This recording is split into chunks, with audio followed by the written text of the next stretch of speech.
নমস্কাৰ।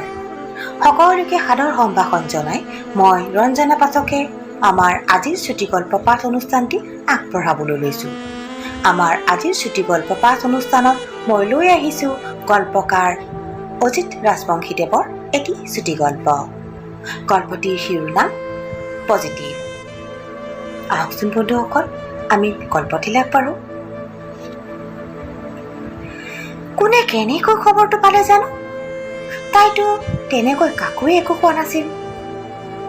ঘৰত কাম কৰা ভাইজনীয়ে কিবা প্ৰকাৰে কাৰোবাক জনালে নেকি? চুবুৰীৰ শইকীয়ানীয়ে শৰ্মানীক ফোনত জনালে। শৰ্মানী গম পাইছেনে? বৰুৱা মাষ্টৰৰ বোৱাৰীৰ হেনো পজিটিভ।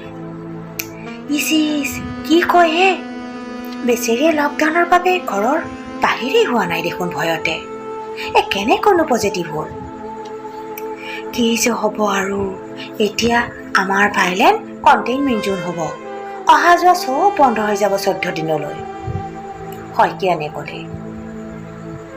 শইকীয়ানীয়ে লগে লগে 15 দিনৰ ৰচদ পাতিৰ দীঘলীয়া লিষ্ট এখন দি শইকীয়াক বজাৰলৈ পঠিয়াই দিলে। চুবুৰীৰ প্ৰতি ঘৰতে লৰা ঢপৰা লাগিল। সন্ধিয়ালৈ চুবুৰীৰ সকলোৱে কাণো নাই থাকিল। কিন্তু ক'ত? একো এম্বুলেন্স অহা নাই দেখোন। ইচ, এনেকৈ পজিটিভ মানুহ এগৰাকী এনেদৰে ঘৰতে থাকিবনে? ঘৰত বৃদ্ধ শাহু শহুৰ আছে। পজিটিভ ৰোগী এগৰাকীয়ে এনেদৰে থাকি সকলোৰে সৰ্বনাশ কৰিহে এৰিব এতিয়া। চুবুৰীৰ উন্নয়ন সমিতিয়ে ফোনাফোনি কৰি সকলো আলোচনা কৰিলে। বিয়া বাৰু হোৱাৰ এবছৰ হোৱাই নাই। ইপিনে গিৰিয়েকো চাকৰিৰ সূত্ৰে থাকে অইন এঠাইত। সন্ধিয়ালৈ শইকীয়ানে ফোন লগালেই। বোৱাৰী, শুনিলোঁ পজিটিভ হেনো? অঁ হয় খুৰী। অঁ, এতিয়াতো তুমি হস্পিটেলাইজ হ'ব লাগিছিল। 108 মাতিছানে? ঘৰত থাকিলেতো নহ'ব। অঁ খুৰী, এতিয়াই হস্পিটেলাইজ হ'ব লাগিব? ইমান সোনকালে? অ' মাই গড, কি কোৱা হে? পজিটিভ ওলাইছে আৰু চুপচাপ ঘৰতে থাকিবা? ঘৰৰ শাহু শহুৰৰ লগতে ৰাইজৰো সৰ্বনাশ কৰিবা নেকি?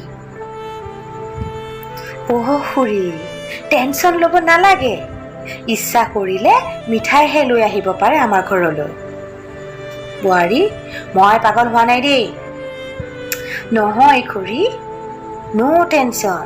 কৰোণাৰ নহয়, ব্ৰেগা নিউজ টেষ্টৰহে ৰিজাল্ট পজিটিভ।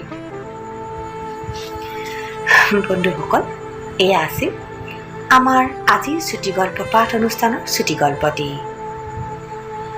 গল্পকাৰ অজিত ৰাজবংশীদেৱৰ চুটিগল্পটি শুনি আপোনালোকে কেনে পালে আমাক জনাবলৈ নাপাহৰিব আমাৰ কমেণ্ট বক্সত।